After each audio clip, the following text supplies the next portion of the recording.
नमस्कार, स्वागत, अभिवादन आपका। मैं दुर्गेंद्र चौहान हूं। उत्तर प्रदेश की नई नवेली सरकार, एकदम नई नवेली नहीं है, सरकार नई, नेता वही और कुछ चेहरे भी वही। नेता यानी योगी आदित्यनाथ कल शपथ ली। शाम को देर शाम लखनऊ में शपथ लेने के बाद योगी आदित्यनाथ ने अपने मंत्रिमंडल का पहला इंट्रोडक्टरी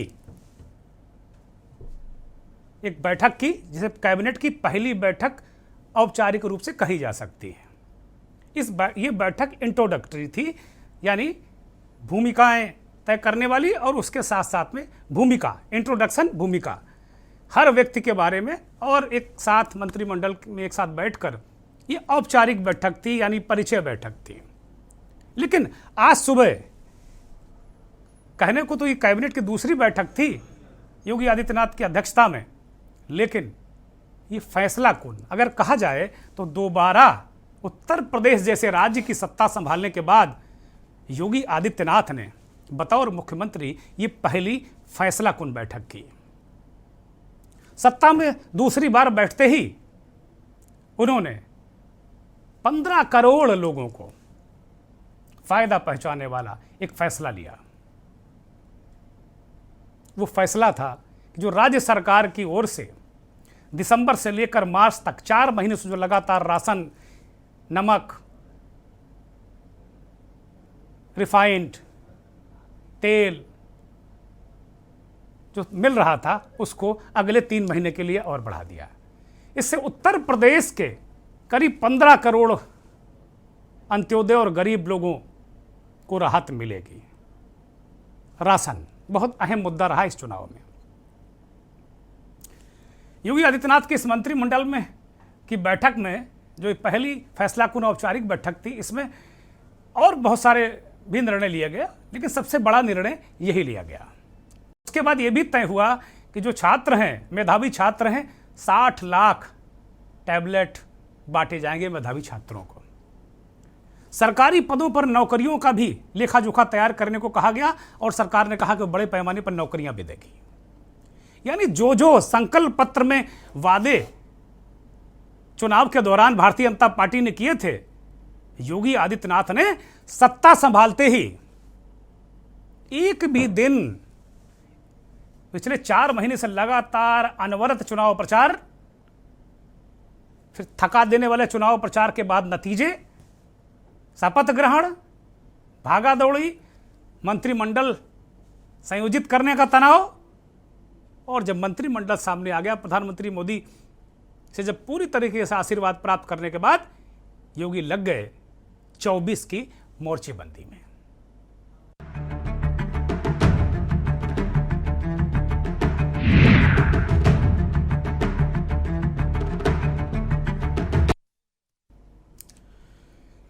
अब इस मोर्चेबंदी में मोर्चे कहां कहां देखने हैं, तो पहला मोर्चा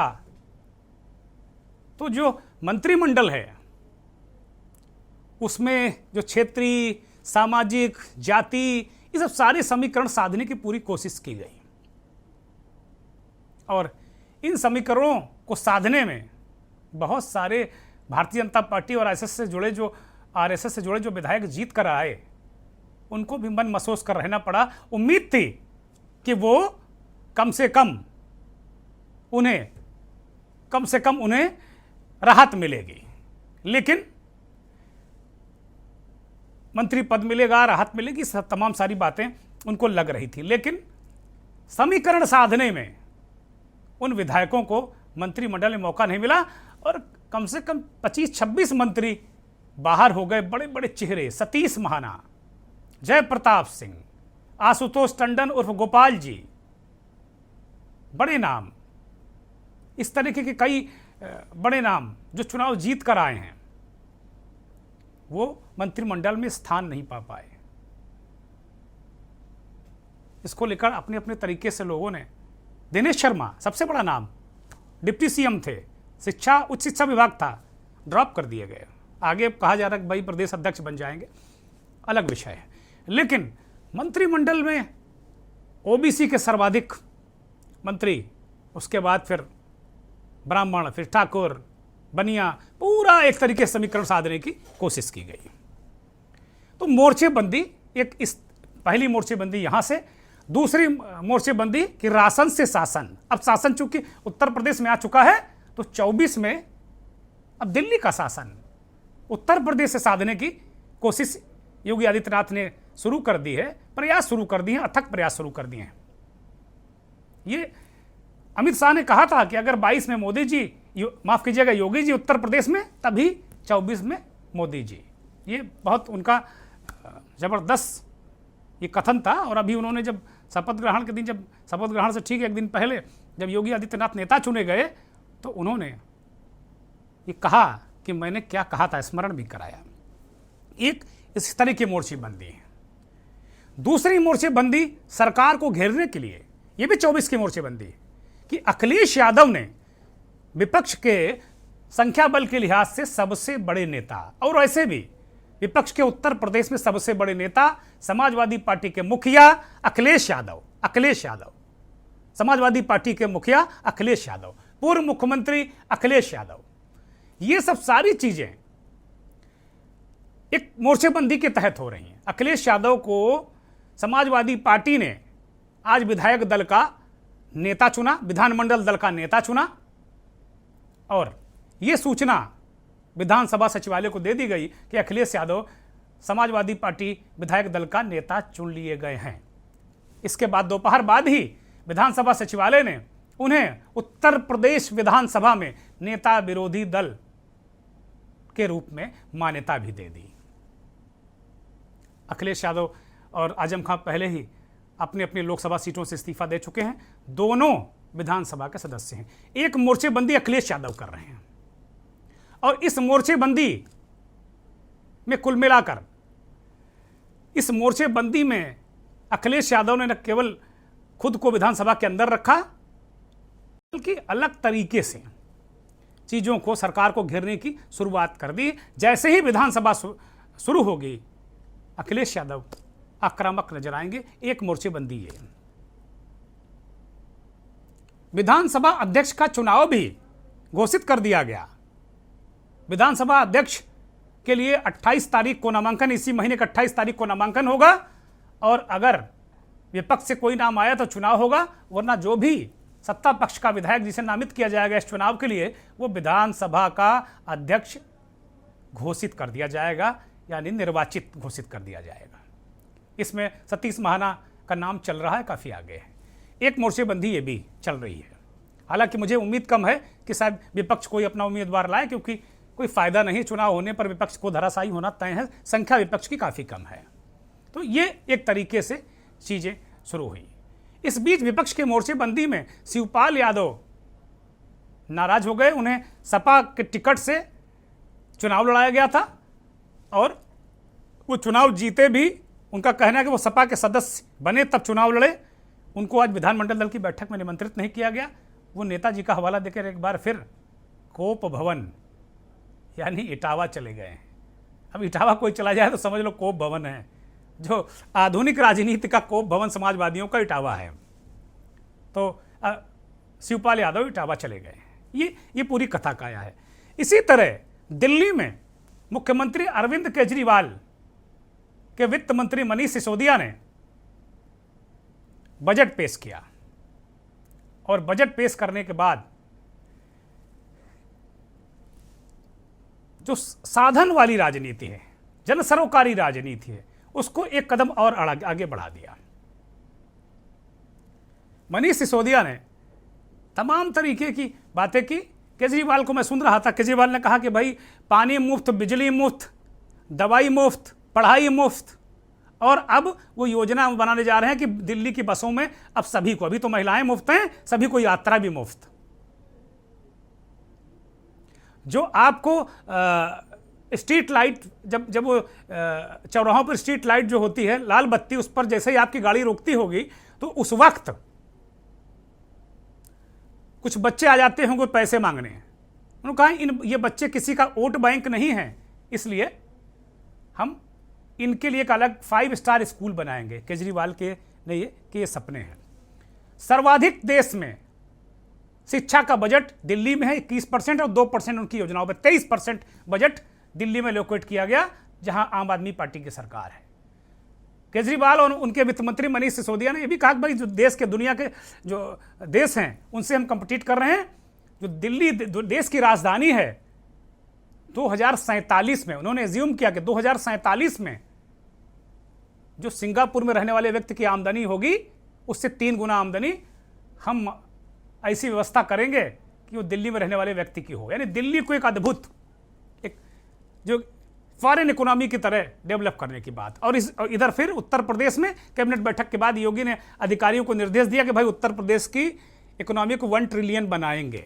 तो इस तरीके से 2024 के लिए चाहे दिल्ली की सरकार हो, चाहे यूपी की हो, चाहे यूपी का विपक्ष हो, ये सब पूरी मोर्चेबंदी कर रहे हैं। इसी मोर्चेबंदी को अलग अलग तरीके से बातचीत करने के लिए, परिभाषित करने के लिए हमारे साथ पैनल भी जुड़ेगा। लेकिन इससे पहले देख लेते हैं कि कैबिनेट की बैठक के बाद योगी आदित्यनाथ ने क्या कहा। उत्तर प्रदेश सरकार ने भी उत्तर प्रदेश के अंत्योदय के लाभार्थी और पात्र गृहस्थी के 15 करोड़ लाभार्थियों के लिए एक योजना अपनी ओर से प्रारंभ की थी। अप्रैल 2020 में 3 महीनों के लिए उस समय हम लोगों ने इसको लागू किया था और 2021 में पहले 3 माह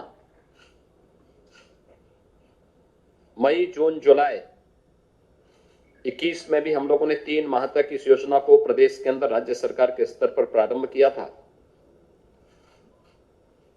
और उसके उपरांत दिसंबर से मार्च तक इन 4 महीनों के लिए राज्य सरकार के स्तर पर फिर से योजना प्रारंभ हुई थी। क्योंकि ये योजना मार्च 2022 तक ही थी, इसलिए इस योजना को, जिसके अंतर्गत उत्तर प्रदेश के 15 करोड़ जनता को, अंत्योदय जो परिवार हैं उनको 35 करोड़ खाद्यान्न और पात्र गृहस्थी के जो परिवार हैं उन्हें पर यूनिट 5 किलो खाद्यान्न प्राप्त होता है। राज्य शासन ने इसके साथ ही प्रत्येक परिवार को 1 किलो। योगी जी बता रहे हैं कि भाई 1 किलो तेल भी, नमक भी, सारी चीज़ें हम देते रहे, इसको योजना को बढ़ा दिया। और इस योजना के बाद अभी देर शाम खबर आई कि दिल्ली में प्रधानमंत्री नरेंद्र मोदी की कैबिनेट ने भी एक फैसला लिया और जो प्रधानमंत्री अन्न योजना के तहत जो गरीबों को, साधनहीनों को राशन दिया जाता था उसको 6 महीने बढ़ा दिया। यानी सितंबर तक अब ये मुफ्त राशन, राज्य से भी और केंद्र से भी। खाओ राशन, दिलाओ शासन। तो कुल मिलाकर ये पूरा गुणागणित है। शिवपाल यादव की नाराजगी भी सुन लेते हैं, फिर सीधे डिबेट में आएंगे। विधानमंडल दल की मीटिंग चल रही है और मुझे कोई सूचना नहीं, जबकि सभी विधायकों को सूचना दी गई है। तो जब मुझे कोई सूचना नहीं दी गई है तो मैं अभी बस इसलिए मैं बैठक में नहीं गया और अभी हम सीधे यहाँ से जा रहा हूँ इटावा। लेकिन 2 दिन से मैं इंतज़ार कर रहा था, नहीं तो मैं अपना चला जाता। मैंने सब अपने कार्यक्रम रद्द करके इस बैठक के लिए यहाँ पर रुका था, लेकिन मुझे तब भी कोई सूचना नहीं दी गई।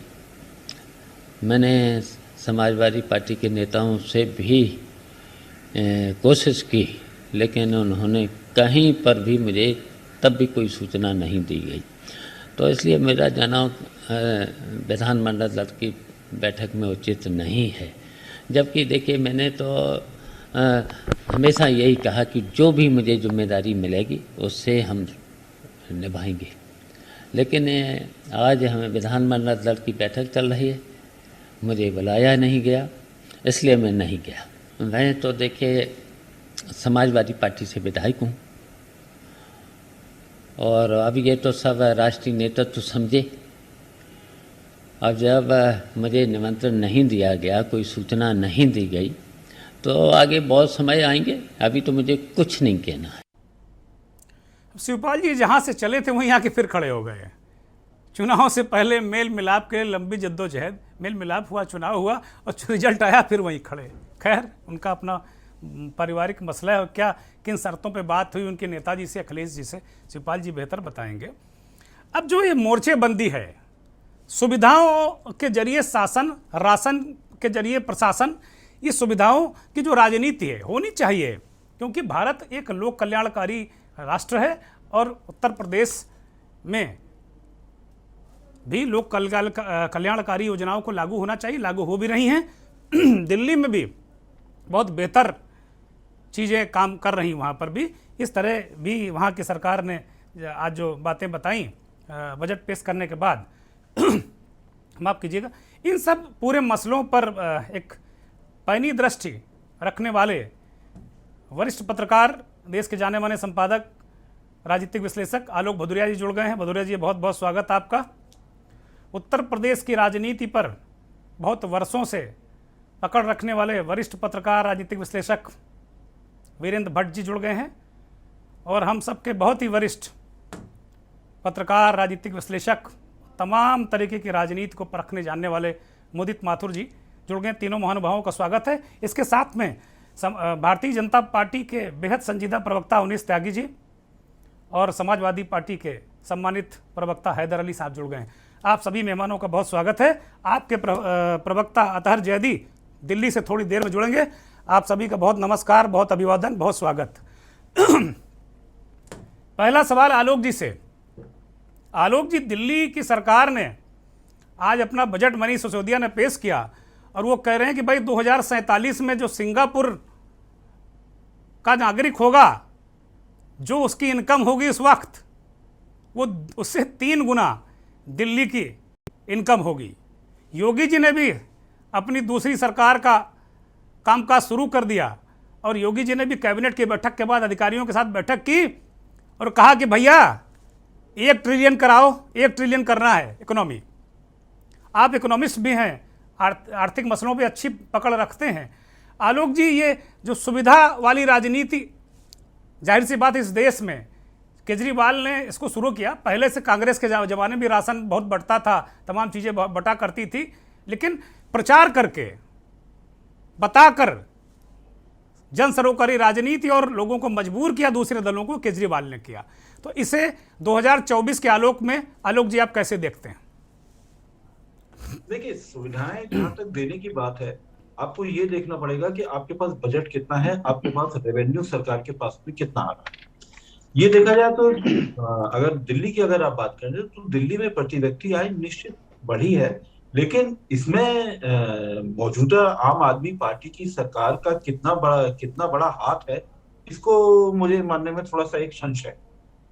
क्योंकि दिल्ली में बहुत सारे लोग आते हैं, अगर के ब्यूरोक्रेट्स आते हैं, बिजनेस सेंटर्स के हैं, यहाँ पे तमाम कॉर्पोरेट्स के लोग होते हैं, मल्टीनेशनल कंपनियां के सब लोग बैठे होते हैं, तो वो रेवेन्यू थोड़ी सी बढ़ती है। लेकिन उसको आम आदमी पार्टी ने कोई ऐसा काम नहीं किया जिससे रेवेन्यू बढ़े और वो इनकम आपकी सिंगापुर के बराबर हो जाए। सिंगापुर की जब हम बात करते हैं तो सिंगापुर बहुत ही एक अलग तरीके का शहर है। मैं कुछ साल पहले वहां पर एक वर्ल्ड सिटीज समिट और इंटरनेशनल वाटर वीक की कवरेज में भी गया था जी। तो वहां पर जब मैंने बात की थी तो वहां का एक सोच बिल्कुल एक अलग है। अब जैसे बहुत ही छोटा सा हम लोग बात कर रहे हैं, जैसे पानी की बूंद। मैं जब वहां पर जेंगे एयरपोर्ट से जब बाहर निकला, मैंने कहा कि ये पानी की बूंद यहाँ पर इतनी कैसे इकट्ठी हो गई। क्योंकि मैंने जो सिंगापुर में इससे पहले जब मैं पिछले जिस अखबार में था, मैंने वहां पर एक तमाम स्टोरीज भी छापी थी वर्ल्ड में इंटरनेशनल वाटर डे के मौके पे। तो मेरे पास तो ये था कि सिंगापुर में तो पानी बिल्कुल नहीं बहता। अब सवाल बहता, मैं उसकी बात कर रहा हूँ, सड़क पर बहने की, तो वो नहीं बहता। वहां देखा जरा सा पानी था और मैं देख रहा हूँ कि दूसरे दिन रिपेयर हो गया। पानी की एक बूंद भी वो बर्बाद नहीं होने देते हैं। ये है सिंगापुर। ली क्वेन ने जब उसको शहर को बनाया था तो शहर में सबसे खास बात ये थी, शहर में सीलिंग थी। शहर में 2 चीजें बहुत खास हैं। दिल्ली सबसे ज्यादा ट्रैफिक के मामले में परेशान है। मैं अभी रेवेन्यू को थोड़ा सा देर में जाता हूँ। सबसे पहले हम लोग ट्रैफिक की बात कर रहे हैं। ट्रैफिक की समस्या सबसे बड़ी है, दिल्ली सबसे बड़ी है। दिल्ली पूरी दुनिया के प्रदूषित शहरों में नंबर 1 के लिए जद्दोजहद करती है। अच्छी बात नहीं है, लेकिन नंबर 1 के लिए वो लगी हुई, वो लगातार। उसमें 2-3 रोल है। एमसीडी का भी रोल है। एमसीडी का मतलब ये कि दिल्ली में आप कहीं भी जाइए तो आपको चारों तरफ आपको कूड़े के पहाड़ मिलेंगे। चाहे आपको गाजीपुर में कूड़े के पहाड़ मिलेंगे, चाहे भलसवा में सोनीपत के साइड में जाएंगे, वहां पहाड़ मिलेंगे। तो ये सब कूड़े के पहाड़ है जिनका निस्तारण अभी नहीं हो पाया, धीमे धीमे होता है। नंबर 2, अब आते हैं हम लोग ट्रैफिक की बात। आपका वीडियो मेरे को बिल्कुल नहीं दिखाई दे रहा है, स्क्रीन गायब हो गई है। मैं ठीक करवाता हूँ आलोक जी, आप कंटिन्यू रखिए, हम आपको देख पा रहे हैं। ये है, हाँ ठीक है। अब दूसरी बात ये है कि वहां पर हम लोग ट्रैफिक की अगर बात करें तो वहां पर 2 नियम है। अगर बस चल रही है और कार चल रही है, तो अगर लेफ्ट टर्न है तो लेफ्ट टर्न में बस को प्रायोरिटी दी जाती है। यानी अगर लेफ्ट टर्न में अगर बस खड़ी हुई है तो वो लेफ्ट टर्न बस लेगी, कार पहले नहीं लेगी। अगर कार पहले ले लेगी तो उसको टिकट दे दिया जाएगा, मतलब अपनी भाषा में कि उसको चालान हो जाएगा जी। ये एक ट्रैफिक है। नंबर 2, कार आप खरीद नहीं सकते वहां पे। जितने की आप कार खरीदते हैं वहां पर एक बिडिंग सिस्टम है कि आपको शहर के अंदर उन्होंने सब कुछ वो एक तय कर रखा है। चाहे वो आबादी का मसला हो, कि उसमें ये भी है कि बाहरी दूसरे देश के कितने लोगों को वो लोग अलाउ करते हैं। 15 लाख लोगों को अलाउ करते हैं, ज्यादा अलाउ ही नहीं करते हैं।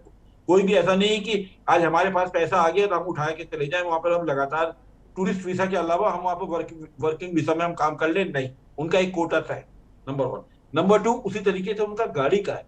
आपके पास कितने भी पैसे हो सकते हैं, आप ऐसा नहीं हो सकता कि आप जाकर के तुरंत जाकर शोरूम में गए गाड़ी खरीद ले ना, बिल्कुल नहीं अलाउ। वहां पर परमिट के लिए बोली लगती है। कई बार ऐसा होता है कि गाड़ी के दाम 8 लाख होते हैं, पता चला कि परमिट की कीमत 12 लाख होती है।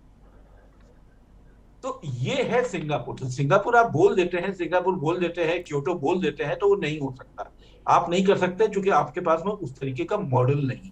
नंबर 1, आपके पास डीडीए नहीं है। मतलब सबसे बड़ा जो लैंड पूलिंग वाला जो मामला होता है, लैंड जिसके पास में नहीं है तो वो क्या किस तरीके से अलॉट करेगा।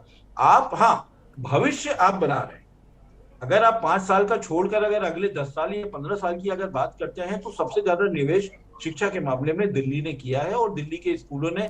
आलोक जी वो कह रहे हैं कि भाई अगले 5 साल में 20 लाख नौकरियों का भी टारगेट है। तो कम से कम अगर ये कहा जाए कि भाई, वो केजरीवाल कह रहे हैं कि भाई बिजली फ्री, पानी फ्री, दवाई फ्री, पढ़ाई फ्री, और अब बसों में सबके लिए फ्री करे जा रहे हैं। तो जन सरोकारी राजनीति को भी एक नए तरीके से वो पेश कर रहे हैं।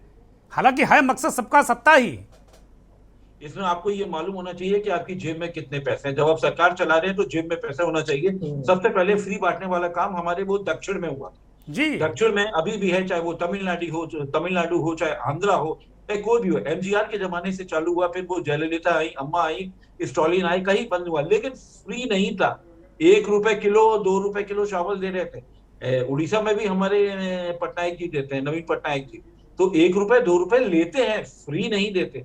हमारे यहाँ जो ये फ्री की परंपरा है हो रही है, तो इसके लिए बजट का एलोकेशन कहां से होगा। नंबर 1, आपके पास बजट का वैसे ही कॉन्स्टेंट है, तो अब क्या आप करने जा रहे हैं, रास्ता क्या, आपने बोल तो दिया। अगर आप इस पे अमल करते हैं तो अमल करने के लिए जाहिर सी बात है कि आप रेवेन्यू कहां से जुटाएंगे। जो सब्सिडियां हैं, जितनी सब्सिडी, चाहे वो फर्टिलाइजर की सब्सिडी हो, चाहे वो फूड की सब्सिडी हो, आप उन सब्सिडी को काट करके एक नई दिशा में आप इस तरफ ले जा रहे हैं, वो भी बिना पैसे का। इसको मैं जन सरोकार की राजनीति नहीं मानता। जन सरोकार की राजनीति ये नहीं होती कि किसी को आप राशन दे रहे। जन सरोकार की राजनीति होती है कि किसी को आर्थिक तौर पे पैरों पे खड़े होने के लायक बनाए। उस दिशा में आप काम कर रहे हैं कि आप मैन्युफैक्चरिंग की बात, अगर आपने लोगों को पैरों में खड़े होने लायक नहीं बनाया तो वो कैसे सक्षम करेगा। वो क्या आप चाहते हैं कि हर आदमी आपके सामने हाथी फैलाते रहे, वो याचक की भूमिका में क्यों रहे। ठीक बात है, ठीक बात है। सोचना पड़ेगा। अवनीश त्यागी जी, आलोक जी कह रहे हैं कि जन सरोकारी राजनीति चाहे आप करें, चाहे केजरीवाल करें, चाहे अम्मा करें, चाहे एमजीआर करें, वो जन सरोकारी नहीं है। अब आलोक जी किसी राजनीतिक दल के सदस्य नहीं, बहुत जाने माने वरिष्ठ पत्रकार हैं। उनका अपना एक कथन हो सकता है, उनकी अपनी एक स्टडी है, उनकी अपनी सोच है।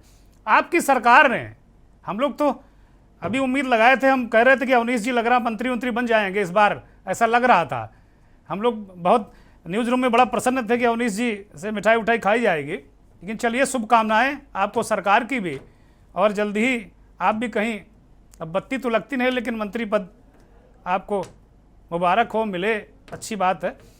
अवनीश जी, सरकार ने कामकाज शुरू कर दिया है, पहला ही फैसला आ गया है कैबिनेट का, 15 करोड़ लोगों को मुफ्त राशन, और 3 महीने उन्होंने कर दिया है, मोदी जी ने तो 6 महीने बढ़ा दिया है। आलोक जी कह रहे हैं इसे जन सरोकारी राजनीति नहीं कहते हैं, पैरों पे खड़ा कीजिए। आलोक जी जो कह रहे हैं मैं उसको मना नहीं कर रहा हूँ, वो अच्छी बात कह रहे हैं, पर मैं एक ये बात कह रहा हूँ कि जो जिन परिस्थितियों में सरकार गरीबों को, निचले आम आदमी को जो बांट रही है खाद्यान्न, ये कोरोना से पैदा हुई परिस्थितियां हैं जी। कोरोना से खास तौर से पिछले 2 सालों में जो हालात हो गए हैं गरीबों के, और जो एक संकट है, एक अजीब तरह का संकट, आर्थिक और कामकाज का संकट, एक नए तरह की परिस्थितियां बन गई हैं, उसमें निचले वर्ग के लोगों को, जो गरीबी रेखा से नीचे रह रहे हैं, गरीब लोग हैं, उनको भूखा ना रहे, वो उसको खाना मिले, ये सुरक्षा सरकार देना चाह रही है। और इसी पहल में माननीय मोदी जी ने और माननीय योगी जी ने काम किया है, इसमें कोई अप्रत्याशित नहीं है। अभी जिस तरह से हम उस तरफ बढ़ेंगे, इसके कोरोना के जाल से निकलेंगे, जिस तरह से निकलते जा रहे हैं हम, धीरे धीरे से टीका लग गया है, लोग जाने लगे हैं, सामान्य जनजीवन शुरू होने लगा है, तो कामकाज बढ़ेगा, धीरे से आगे सरकार आगे की सोचेगी, और आज की तारीख में वो बड़ा जरूरी था मेरे विचार से। योगी जी कह रहे हैं कि 1 ट्रिलियन इकोनॉमी करो, 5 ट्रिलियन की बात मोदी जी कर रहे हैं, योगी जी कह रहे हैं मेरा योगदान 1 ट्रिलियन। नहीं, बिल्कुल ये गलत नहीं कर रहे हैं। योगी जी जो कह रहे हैं, कहां से 1 ट्रिलियन? ये भट्ट जी आ रहे हैं, बस आप ही के पास आ रहे हैं, वीरेंद्र भाई साहब आप ही के पास आ रहे हैं बस। देखिए ये टारगेट रखे जाते हैं, और टारगेट रख के उस तरफ काम किया जाता है। पिछले 2 सालों में कोरोना ने थोड़ा सा एक बाधा थोड़ी सी दी है, हम उस तरफ बढ़ेंगे धीरे धीरे। सबसे पहले हमने प्रदेश में कानून व्यवस्था बहुत योगी जी के शासन में सुधर गई है, कानून व्यवस्था सुधरी है, एक सिस्टम डेवलप हुआ है, तो जो निवेश यहाँ अब बढ़ेगा, कामकाज का माहौल बनेगा, गांव-गांव बिजली जा रही है, बिजली की समस्या खत्म हो गई है, सड़कें बहुत अच्छी हो गई हैं, तो जो निवेश आएगा तो निश्चित रूप से जो टारगेट हमने एक अर्थव्यवस्था का बनाया है, योगी जी ने दिया है, उसे पालेंगे। ठीक बात अवनीश जी, ठीक बात। आपके पास आएंगे। कानून व्यवस्था का ये जो आपने कहा है, ये शायद इसके पहले लोग आते डरते थे यूपी में। हाँ, ठीक बात है, वो डर खत्म हो गया। ठीक बात है, ये परसेप्शन बनाया गया और इस पर वोट भी आपको मिले। बीरेन जी ये कह रहे हैं कि भाई एक तो कानून व्यवस्था इनका बहुत अच्छी है, और जाहिर सी बात है, और जो 1 ट्रिलियन की बात कर रहे हैं योगी जी, तो कैसे करेंगे आप तो बहुत गहराई से चीज़ों को देख रहे हैं। फरवरी 2018 में उत्तर प्रदेश में यूपी इन्वेस्टर समिट हुआ था जी। उस समय यूपी गवर्नमेंट ने दावा किया था कि हमने 4.5 लाख करोड़ के एमओयू साइन किए हैं प्राइवेट सेक्टर की बड़ी बड़ी कंपनियों के साथ। उस समय उस समिट में प्राइम मिनिस्टर भी आए थे। प्राइम मिनिस्टर ने ये लक्ष्य दिया यूपी गवर्नमेंट को, मुख्यमंत्री योगी आदित्यनाथ को, कि यूपी की इकोनॉमी अगले 5 साल में 1 ट्रिलियन डॉलर की होनी चाहिए।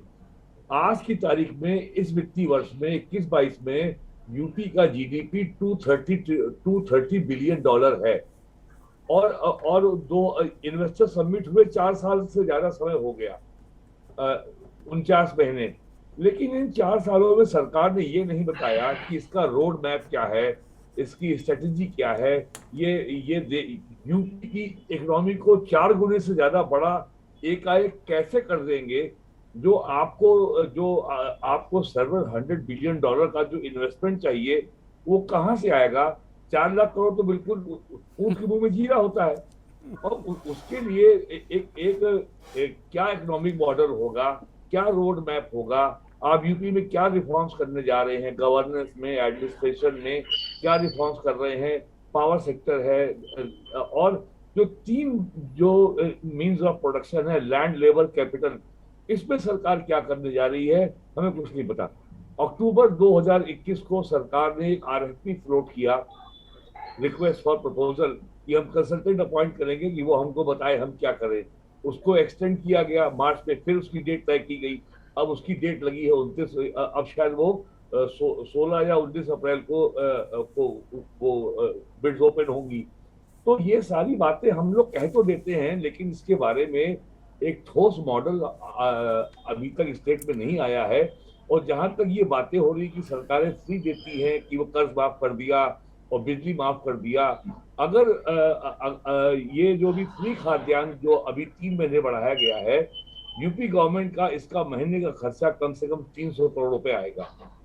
इस इलेक्शन में यूपी गवर्नमेंट ये वादा कर चुकी है कि हम किसानों को बिजली फ्री देंगे, इसका भी खर्चा साल में 3,500 करोड़ रुपए से कम नहीं आएगा। यूपी पावर कॉर्पोरेशन का घाटा 1 लाख करोड़ रुपए से ऊपर हो रहा है। पिछले 7 सालों में UP government UP power corporation का 1 लाख करोड़ रुपए के लोन की अदायगी का जो बर्डन है वो अपने ऊपर ले चुकी है, ताकि पावर कॉर्पोरेशन को बैंकों से नया लोन मिल सके, उसकी बुक क्लीन हो सके। बिल्कुल ठीक है, तो बिल्कुल ठीक है वीरेंद्र जी, बिल्कुल ठीक है कि बहुत सारे कर्ज हैं, बहुत सारा लोड है, बहुत सारी समस्या हैं। योगी जी ने कह भी दिया है अपने अधिकारियों को बुलाकर कि भैया 100 दिन, 6 महीने, 1 साल और 5 साल का डे प्लान, मतलब वर्क प्लान। हम लोग पत्रकार लोग डे प्लान और वीकली प्लान और इवनिंग प्लान बनाते रहते हैं। आजकल कुछ अजब तरीके की पत्रकारिता भी हो गई है, तो वही डे प्लान याद आ जाता है। लेकिन ये उनका वर्क प्लान है कि भैया कैसे, ये ट्रिलियन वाली बात इसी प्लान में छिपी हुई है। एक ब्रेक के लिए रुक रहे हैं और लौटेंगे तो समाजवादी पार्टी का हाल हवाल लेंगे हैदर अली से।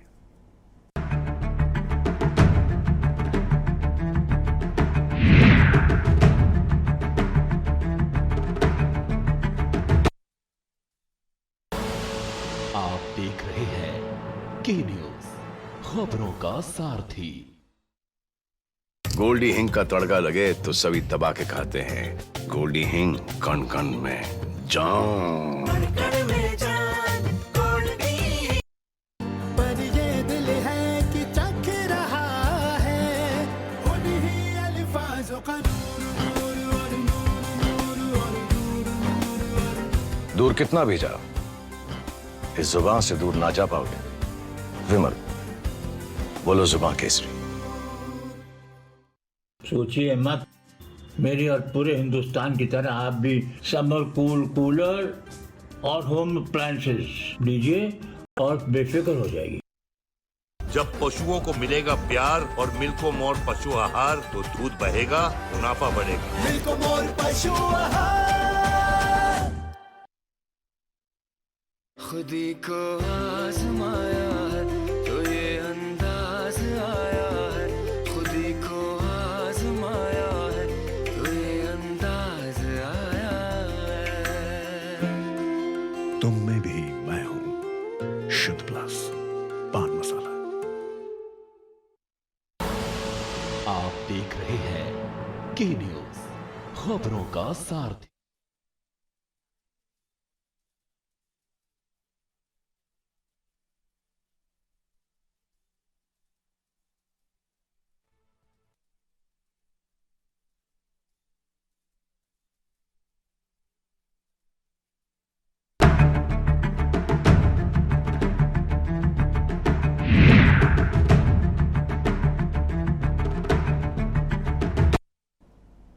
दो 2024 की मोर्चेबंदी, आज यही विषय लेकर हम आए हैं।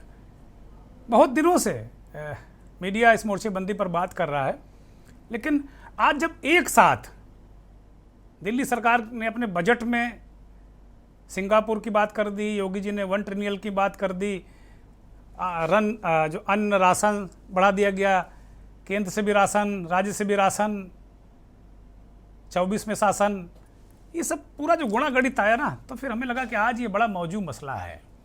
ब्रेक पे जाने से पहले बहुत वरिष्ठ पत्रकार वीरेंद्र भट्ट जी ने सवाल उठा दिया कि भाई कुल मिलाकर ये बताओ कि लाओगे कहाँ से सब, ये राशन फ्री दे रहे हो, उसमें 300 करोड़ हर महीने चाहिए, किसानों को बिजली फ्री दोगे, बहुत हजारों करोड़ रुपया चाहिए उसके लिए, ये सब तमाम सारी चीज़ें हैं। कानून व्यवस्था की बात की, ये तमाम चीज़ें घूम फिर कर वही हैं। समाजवादी पार्टी के सम्मानित प्रवक्ता हैदर अली साहब जुड़े हुए हैं। ब्रेक से पहले हमने कहा था कि उनके पास जाएंगे। हैदर अली साहब, आपके नेताजी ने, यानी अखिलेश यादव ने, नए नेताजी ने, नेताजी तो वही नेताजी तो सबसे पुराने मुलायम सिंह जी हैं, लेकिन आपके नए नेताजी ने लोकसभा सदस्यता छोड़कर अब लग रहा है कि मोर्चेबंदी 2024 की शुरू कर दी है। विधानसभा सचिवालय ने उन्हें नेता विरोधी दल का दर्जा भी दे दिया है और समाजवादी पार्टी ने उन्हें चुन भी लिया है। तो किस तरह की मोर्चेबंदी की तैयारी है हैदर साहब, पहला एक सवाल। दूसरा, अवनीश जी कह रहे हैं कि भाई कानून व्यवस्था बहुत अच्छी रही, राशन हम दे रहे हैं, बिजली किसानों को मुफ्त दे रहे हैं, तो आपके पास मुद्दे बचेंगे क्या 24 में, क्या करेंगे?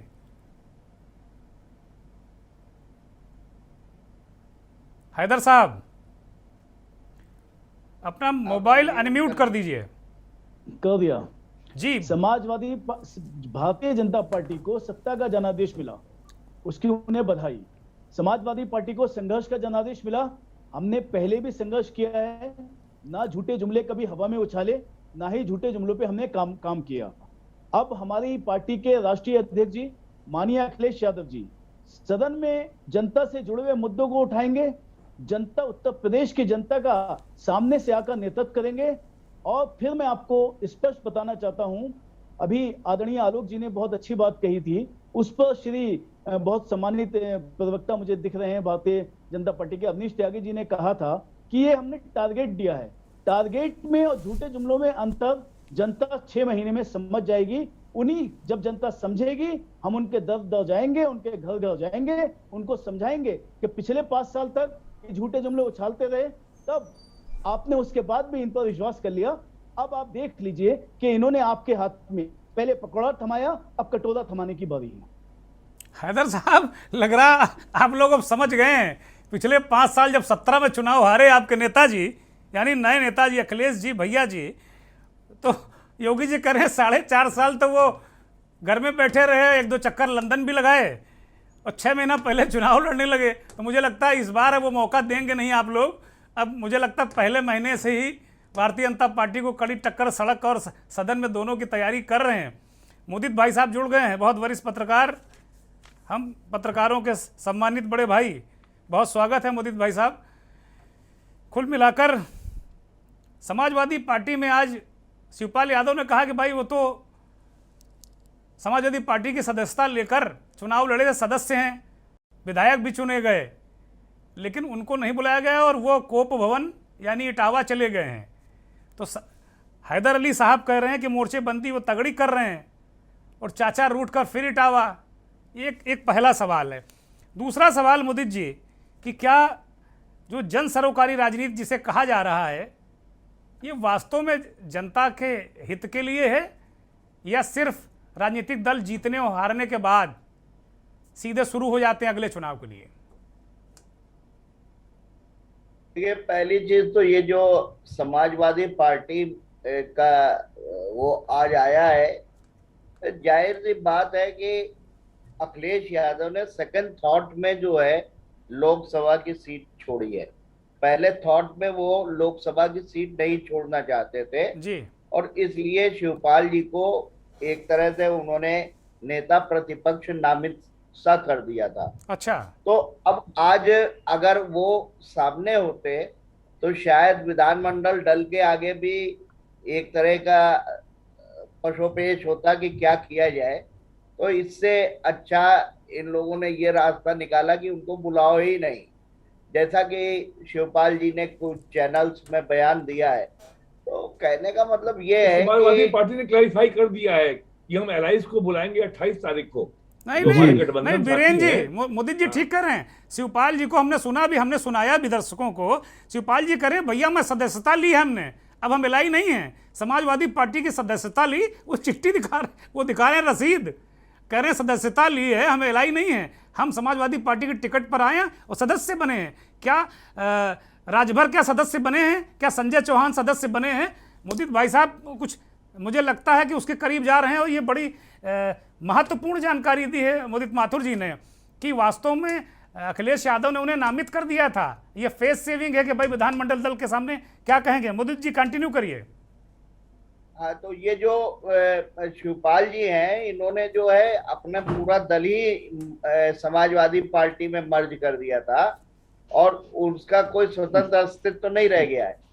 लेकिन हाँ, राजभर और जो दूसरे लोग हैं उनका जो है वो एक तरह का अलायंस है और उन्होंने अपने को समाजवादी पार्टी में मर्ज नहीं किया है। तो ये बेसिक अंतर तो है, लेकिन कुल मिलाकर के ये कहना जो है वो है कि जो एक पारिवारिक विवाद थोड़ा सा थमता नजर आ रहा था, वो फिर से जो है थोड़ा सुर्खियों में आ मोदी जी गया। सेकेंड थॉट में क्यों रहा है सीट छोड़ना, ये भी जरा आपसे समझना चाहेंगे। आप बड़ी बारीकी से चीजों को समझ रहे हैं और समझा भी रहे हैं। देखिए, पहले थॉट में तो अगर छोड़ना होता तो इतना उस पर विचार विमर्श करने की आवश्यकता नहीं थी। अब इतने विचार विमर्श के बाद करहल में जाके वहां के मतदाताओं से पूछ के, तो कहीं के भी मतदाता ये क्यों कहेंगे कि आप ये हमारी सीट छोड़ दीजिए? ये तो उनका स्वयं का ही निर्णय होगा। और जाहिर सी बात है कि अगर प्रतिपक्ष की सक्रिय भूमिका निभानी है तो अखिलेश यादव को जमीन पे उतरना पड़ेगा। मुझे लगता है कि अब उन्हें ये सच्चाई जो है वो समझ में आ गई है और इस नाते उन्होंने एक संघर्ष का रास्ता अपनाने का फैसला किया है। तो मेरे ख्याल से तो उनके आगे ये ऑप्शन था, जिसमें उन्होंने ये देखा कि यहाँ उत्तर प्रदेश में उनकी जरूरत ज्यादा है और उसको उन्होंने किया। जो भी है वो आगे देखने को मिलेगा। दूसरा सवाल हमारा जन सरोकारी राजनीति को लेकर था। सबका इशारा निशाना 24 है कि वास्तव में ये सब जनता का भला चाहते हैं, क्योंकि इस समय भला करने वाले बहुत सारे दल हैं। ठीक है, 24 तो निशाना है ही है। और जो भी निर्णय लिए जा रहे हैं, जो भी मंत्रिमंडल का गठन हुआ है, जिस प्रकार से उसमें विभिन्न लोगों का प्रतिनिधित्व आया है, वो इसी कारण से को मतलब इसी लक्ष्य को सामने रख के ही लिया गया है। तो कहने का तात्पर्य यह है कि जो अगर आप मंत्रिमंडल के गठन पर भी ध्यान देंगे तो आपको ये समझ में आएगा कि जो इस समय वो मतलब जो उसकी संरचना हुई है, उसके पीछे भी 2024 का एक रोड मैप आपको दिखाई देता है। अतहर जैदी साहब जुड़ गए हैं दिल्ली से, आम आदमी पार्टी के नेता हैं। अतहर साहब, आज मंत्री आपके विधानसभा में वित्त मंत्री जी ने, मनीष सिसोदिया जी ने बजट पेश किया और एक 2047 तक का रोड मैप प्रस्तुत कर दिया। साथ ही रोजगार की बात की, 20 लाख रोजगार देंगे। शिक्षा में उन्होंने कहा कि भाई 5 चीज़ें, केजरीवाल साहब ने कहा कि भाई दवाई, पढ़ाई और कुल मिलाकर ट्रांसपोर्ट, ये सब बहुत सारी चीज़ें उन्होंने कहा कि बिजली, पानी, दवाई, ट्रांसपोर्ट, ये सब अब फ्री, ट्रांसपोर्ट पूरी तरीके से फ्री करने जा रहे हैं। 24 घंटे पानी देंगे। मतलब 4-5 चीज़ें जो उन्होंने बताई, बड़ी महत्वपूर्ण बताई। लेकिन जो 2047 में जो आय होगी दिल्ली के व्यक्ति की, वो सिंगापुर की उस वक्त के जो व्यक्ति की आय के 3 गुना होगी। ये जरा समझाइए, ये तो बड़ा तिलस्मी मामला लग रहा है। आप, हमारे सफर की शुरुआत 2015 से हुई थी और जब हम 2015 में दिल्ली के अंदर आए थे तो हमारा जो बजट था दिल्ली का वो 30,000 करोड़ के करीब था। और आज जब हमने 2022-23 का बजट पेश किया है तो वो 75,800 करोड़ रुपए का है। तो आप ये देखिए कि जो वादे हमने किए अपने इन 7 सालों में वो भी पूरे करके दिखाए। पूरे हिंदुस्तान में मुझे नहीं लगता कि अपनी स्टेट की जनता के लिए कोई भी सरकार इस तरह की स्कीम्स दे रही है जैसी दिल्ली सरकार देती है। उसमें चाहे फ्री पानी हो, चाहे फ्री बिजली हो, चाहे महिलाओं के लिए सफर हो। तो आप ये देखिए कि अगर नीयत अच्छी हो किसी भी सरकार की तो बजट जो सरकार की तरफ से क्रिएट होता है उसमें वो उनके लिए काम कर सकते हैं। अगर आप उसमें भ्रष्टाचार नहीं कर रहे, उसमें चोरी नहीं हो रही, उसको देख के यूज किया जा रहा है, लोगों के लिए फालतू के खर्चों को कम किया जा रहा है। जैसे भी आपने पंजाब में हमारा एक फैसला भी हुआ है परसों, तो आपने देखा होगा कि 5-5 बार के एमएलए जो थे उनको पेंशन मिला करती थी 5-5 लाख, 4-4 लाख, उसको अब एक ही पेंशन में कन्वर्ट कर दिया है। उससे बहुत बड़ा एक रेवेन्यू जनरेट होगा पंजाब में। तो मैं यही बताना चाह रहा हूं आपको कि हमारा जो बजट बढ़ा है उसमें सरकार की नीयत जो थी वो जनता के लिए काम करने की थी, कि जनता का पैसा जनता के लिए। इसीलिए दिल्ली में आप स्कूलों को देखेंगे, अस्पतालों को देखेंगे, दिल्ली का डेवलपमेंट देखेंगे। अरविंद केजरीवाल जी का दिल्ली का मॉडल पंजाब में एक्सेप्ट हुआ है, धीरे धीरे पूरे देश में एक्सेप्ट होगा। तो अब जो विजन हमारा है वो 2047 का है, अगले 5 साल का भी हमारा विजन है। स्टेप बाय स्टेप हम चलेंगे। जैसे पिछले 7 साल में हमने, आपने देखा होगा 1 लाख के करीब हमने जो है वो रोजगार दिए दिल्ली के अंदर, जबकि हमारा हाफ स्टेट है, हम कोई फुल स्टेट नहीं है, बहुत सारे रेस्ट्रिक्शंस है हमारे ऊपर, लेकिन उसके बाद भी हमने रोजगार को जनरेट किया। चाहे वो आप देखें कि मार्शल्स हमने तैनात किए बसेस के अंदर, चाहे आप देखें हमने किस तरह से महिलाओं के लिए वहां पे आंगनवाड़ी का जो हमारा मिनिमम वेजेस था उसको बढ़ाया, वहां पे हमने रोजगार क्रिएट किया है। तो इसी तरह से अब जैसे आप देखेंगे आने वाले टाइम में हम दिल्ली के अंदर जो हमारी परिवहन सेवाएं हैं उसमें उसको इलेक्ट्रिक करने जा रहे हैं। 10% अभी आज ये भी कहा गया जैदी साहब आज ये भी कहा गया, हम कहीं कुछ वेबसाइट पर ये देख रहे थे कि ये भी कहा गया कि भाई इस बजट में किसानों और पेंशन धारकों के लिए कुछ नहीं। यह सही बात है क्या? नहीं, ऐसा नहीं है। देखिए, किसानों का अगर आप देखेंगे ना तो 50,000 रुपए हेक्टेयर के हिसाब से मुआवजा देती है दिल्ली सरकार। मुझे नहीं लगता हिंदुस्तान में कोई भी स्टेट की सरकार किसानों को इतना मुआवजा देती। हालांकि हमारे यहाँ किसानी उतनी ज्यादा नहीं है। मैंने यही सवाल किया कि दिल्ली में खेत कितने हैं, तो उसने कहा नहीं है खेत भाई साहब, और लेकिन पेंशन धारकों और किसानों को नहीं दी। लेकिन जरा 2047 वाले जो तिलिस्म है, ये भदौरिया जी कह रहे हैं, देश के जाने माने पत्रकार हैं, संपादक रहे तमाम जगह, अभी भी हैं, ये कह रहे हैं कि भैया ये कौन सा तिलिस्म है? 47 में आपने कहा कि सिंगापुर से 3 गुना आमदनी कर देंगे।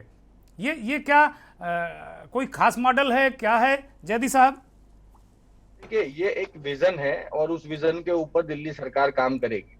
देखिए, आप पिछले 7 साल में अगर हमारा जो भी हमने काम किया है दिल्ली के अंदर, पूरे देश ने वो हमारा काम देखा है, तो हमारे यहाँ पे झूठे वादे नहीं होते। हमारे यहाँ अरविंद केजरीवाल की गारंटी होती है कि जो हम वादा करते हैं उसको निभा के दिखाते हैं। आप हमारा मैनिफेस्टो भी अगर उठाएंगे दोनों बार का विधानसभा का, तो हमने अपने 95% वादे जो है वो पूरे किए हैं, बल्कि हमने अपने वो वादे भी पूरे किए जो हमने जनता से किए भी नहीं थे। अब योगी जी तो कह रहे हैं हमने पूरे कर दिए हैं, 1-2% बचा होगा तो बचा होगा, वो तो उत्तर प्रदेश में कह रहे हैं पूरे कर दिए हमने। उत्तर प्रदेश का चुनाव किन मुद्दों पर हुआ है आपने भी पूरा कैंपेन बीजेपी का देखा होगा कि आप लड़े नहीं ढंग से जैदी साहब, वहाँ आप लड़े नहीं हो सकता पंजाब की तरह आपको लाभ मिल जाता। बिल्कुल आपकी भी सरकार होती आज वहाँ पे, आप लड़े नहीं, आप ऐन वक्त पर वहां से भाग लिए उत्तर प्रदेश से। लड़े 352 सीट पे, और देखिए पहली बार हम चुनाव लड़े थे। अभी हमारी पार्टी की बड़ी कम उम्र है, 8 साल हमें हुए हैं, उसके बाद भी अगर आप हमारा ग्रोथ देखेंगे कि हम 2 स्टेट में सरकार में आ गए हैं, गोवा में हमारे 2 MLA आए हैं, तो आप देखिएगा बहुत शुभकामनाएं आपको, पंजाब के लिए बहुत शुभकामनाएं और आगे राज्यों के लिए बहुत शुभकामनाएं। मेरी बहुत मुबारकबाद आपको जैदी साहब। आलोक जी, मसला वही फंसा हुआ है, ये 2047 का तिलिस्म एक विजन है, और विजन भाई रखने का अधिकार तो किसी को है। अगर मोदी जी विजन रखते हैं, योगी जी विजन रखते हैं, धामी जी विजन रखते हैं, तो केजरीवाल जी क्यों विजन नहीं रखेंगे? आलोक जी, बात बिल्कुल सही है आपकी, विजन होना चाहिए। विजन के साथ में एक सोच, एक आपकी एक बहुत, मैं उसको विजन के अलावा मैं उसको केवल सोच कहता हूँ, क्योंकि जब आप विजन की बात करते हैं तो उसके साथ में एक रोड मैप होना चाहिए, जो रोड मैप हमको सिरे से नदारत मिलता है। सब लोग बातें कर रहे हैं, कोई कह रहा है 1 ट्रिलियन हमको चाहिए, कोई कह रहा है 5 ट्रिलियन चाहिए, तो भाई हमको कृपया यही बता दें कि बाजार में अगर मांग नहीं होती, इसलिए कोरोना को आप हमेशा हम लोग अर्थव्यवस्था का सारे की सारी जिम्मेदारी कोरोना के ऊपर थोप देते हैं, लेकिन कोरोना से आप हटिए, कोरोना से हटिए और 2014 से लेकर आप 2019 तक आ जाइए, जो फाइनेंशियल ईयर था 2019-20 वाला जो मार्च में खत्म हुआ, उस बीच में आपकी जीडीपी तो लगातार नीचे जा रही, तब तो कोरोना नहीं था। तो सवाल है कि आप बहुत सारी अपनी जवाबदेही, और मैं थोड़ा सा एक कठोर शब्द का इस्तेमाल करूंगा, कि अपने नकारापन और अपनी कमियों को, आपने कमियों को केवल कोरोना के ऊपर डाल करके छोड़ दिया। अब दूसरी बात, बाजार में निवेश कौन करेगा? आप चाहते, सरकार के पास में उतने पैसे नहीं है, सरकार चाहती है कि प्राइवेट कैपिटल आए, कॉर्पोरेट आए, वो निवेश करे, लेकिन वो निवेश क्यों करेगा जब बाजार में मांग नहीं है? उसकी जो मौजूदा जो प्रोडक्शन कैपेसिटी है, वो कैपेसिटी ही पूरी तरह कंज्यूम नहीं हो पा रही है, तो वो नई यूनिट क्यों लगाएगा? आप हमको बताइए, 2 साल पहले, 3 साल पहले, अरे हाँ लगभग 3 साल पहले इन्होंने कॉर्पोरेट टैक्सेस में तमाम छूट दी थी कि अगर आप नया कोई मैन्युफैक्चरिंग यूनिट लगाएंगे, ये लगाएंगे, तो आपको ये टैक्सेस में इतनी आपको छूट दे दी जाएगी। ठीक है, अच्छी बात है, आपने इंटरनेशनल लेवल पे वो टैक्स के रेट कर दिए, लेकिन आप हमको ये भी तो डाटा बताइए कि उसके तहत कितनी कंपनियां आई, कितने कॉर्पोरेट आगे बढ़े, नहीं बढ़े। अगर आपके पास में होता, आप बोलते ना कि हमारे पास ये 100 कॉर्पोरेट है जिन्होंने ये 15% का दिया, जिन्होंने ये नई यूनिट्स लगाई, वो तो डाटा आपने दिया ही नहीं। जब आप एक एक चीज का डाटा देते हैं वो नहीं देते। तो अब सवाल ये है कि निवेश कोई क्यों करेगा अगर उसको रिटर्न आएगा? नहीं आएगा। एनपीए है आपका, एनपीए फिर से आपका 9 लाख करोड़ के ऊपर के करीब पहुंच रहा है, फिर से पहुंच रहा है। कैसे करेंगे आप? आपने अभी तक बैंकों को आपने थोड़ी सी एक सेहतमंद अच्छी कर दी, क्योंकि उसमें बेसल 3 नॉर्म्स को आपने लागू किया, बैंकों को आप जोड़ रहे हैं, जोड़कर उनको, अब दिक्कत ये है कि एक खराब बैंक को एक अच्छी बैंक के साथ में आप जोड़ दे रहे हैं। तो अच्छी बैंक जो परफॉर्म करने जा रही है उसकी परफॉर्मेंस पर आगे चलकर एक फर्क आना है। तीसरी बात, आप जितना भी कर रहे हैं आप सब रिकैपिटलाइजेशन ही तो कर रहे हैं। बैंकों को क्या खड़ा कर रहे हैं? बैंकों को क्या आपने कभी भी, एनपीए जो बढ़ता है, जाहिर सी बात है कि एनपीए जब बढ़ता है तो बैंक के लोन देने की क्षमता नंबर 1, प्रोजेक्ट का मूल्यांकन नंबर 2 और नंबर 3 एक ठीक बात है आलोक जी। आलोक जी, माफी के साथ हाँ। आपको रोक रहा हूँ आलोक जी, चूंकि समय अपनी सुइयां घड़ी के करीब जा रही हैं, जो हमारी बाध्यता है, जो हमारी डेडलाइन है। ये जो आपने बहुत सारे सवाल पूछे कि भाई कैसे करेंगे, अवनीश जी बताइए कैसे करेंगे? बहुत सारे सवाल आलोक जी ने पूछ लिए हैं। बस एक लाइन और कहूंगा, सारी योजनाएं ये बना रहे हैं, ये सप्लाई साइड के ऊपर ध्यान दे रहे हैं, डिमांड को बढ़ाने के लिए कुछ भी नहीं कर रहे हैं। जब तक लोगों के हाथ में पैसा नहीं आए, कमाएंगे, मांग नहीं बढ़ेगी और आगे अर्थव्यवस्था में गति। कैसे पैसा लाएंगे अवनीश जी? पैसा कैसे लाएंगे? 1 ट्रिलियन की बात तो कर दी, सपने तो आपने भी देखे, हम लोग भी दिखा दिए, लेकिन कैसे लाएंगे?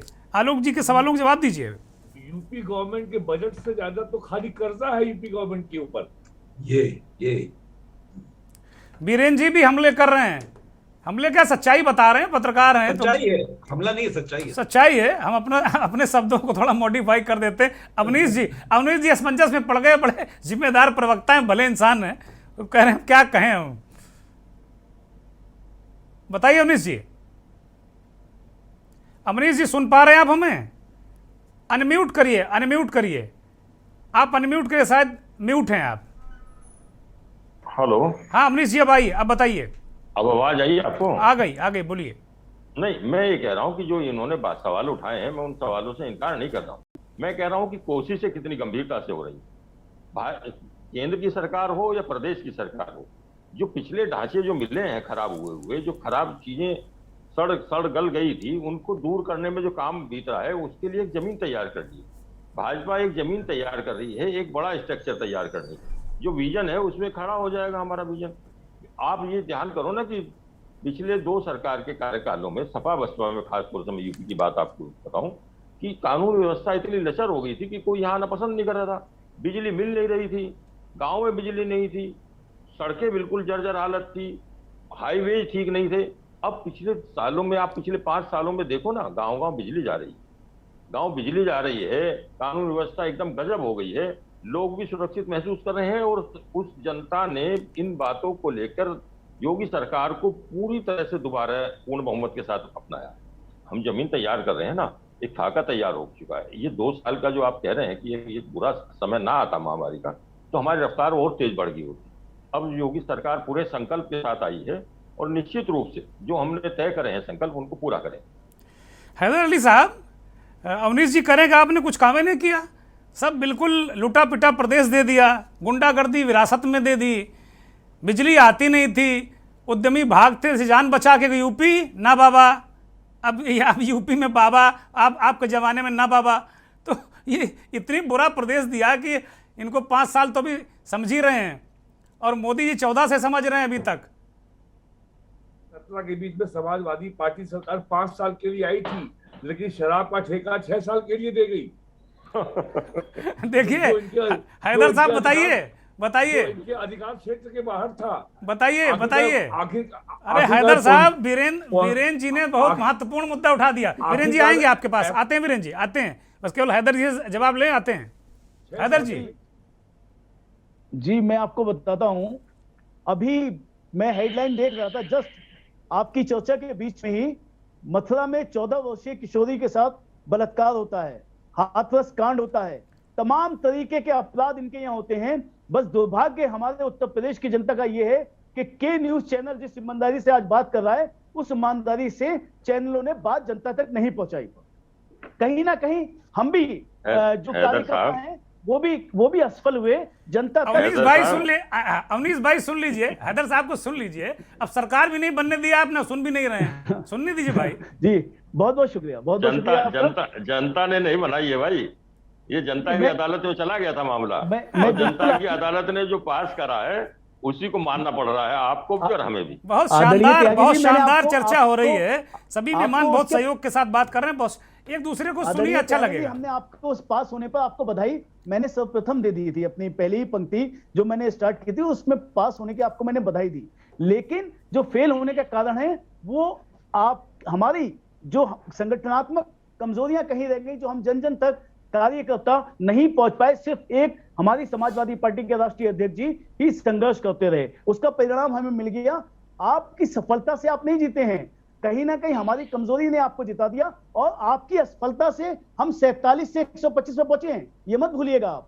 ये आप ही की असफलता है कि हम 47 से 125 पर पहुंचे हैं। जनता ने जरूर सत्ता की चाबी आपके पास दी है, लेकिन संघर्ष के लिए हमें उन्होंने पूरा मौका दिया है, और हमारे राष्ट्रीय अध्यक्ष जी और कार्यकर्ता तमाम मिलकर अब संघर्ष करेंगे, और अब आपके झूठों को हम बेनकाब करने के लिए पूरी तरीके से सतर्क हैं, संघर्ष करते रहेंगे।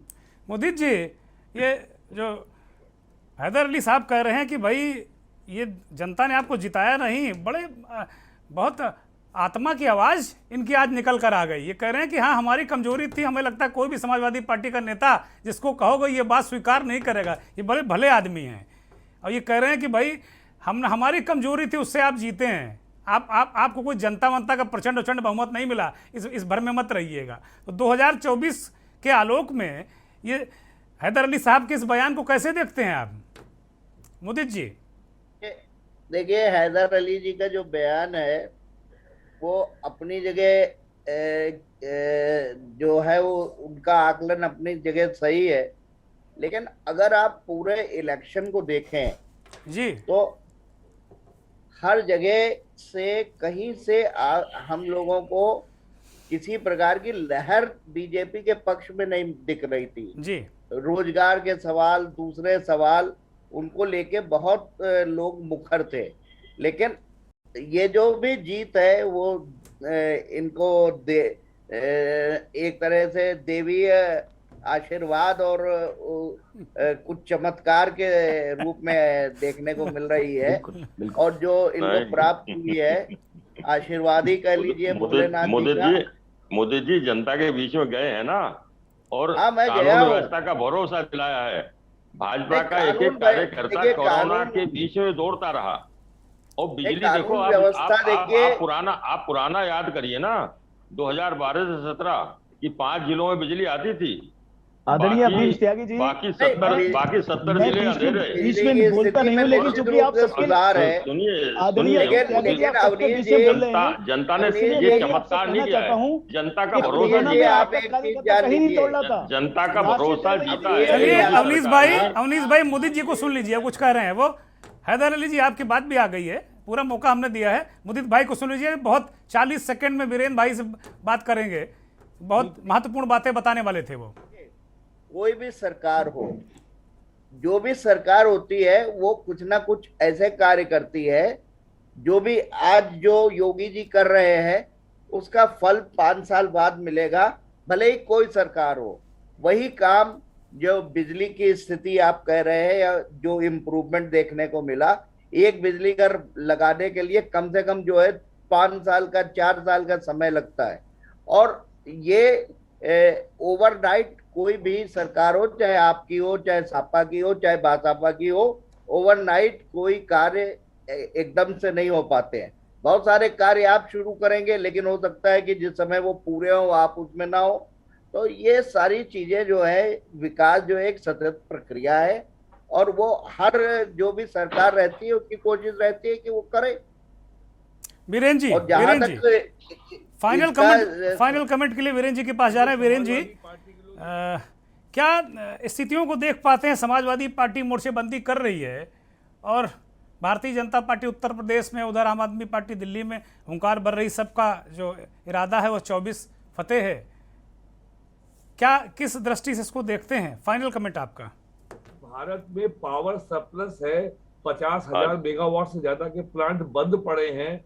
पावर प्लांट जो हमारी इंस्टॉल कैपेसिटी है वो 5 लाख मेगावाट से ऊपर है और डिमांड हमारी अभी 3 लाख मेगावाट भी नहीं है। तो यहाँ पे पावर की डिमांड समस्या है, जनरेशन समस्या नहीं है। तो ये समाजवादी पार्टी के लोग आज भी ये पता नहीं किस युग में जी रहे हैं।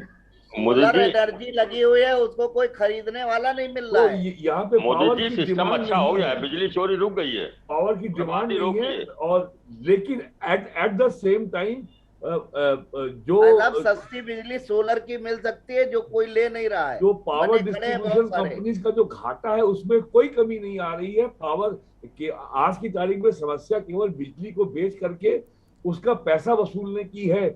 यूपी पावर कॉर्पोरेशन यदि 1 यूनिट बिजली बेचता है तो उसका पर यूनिट लॉस होता है 70 पैसे।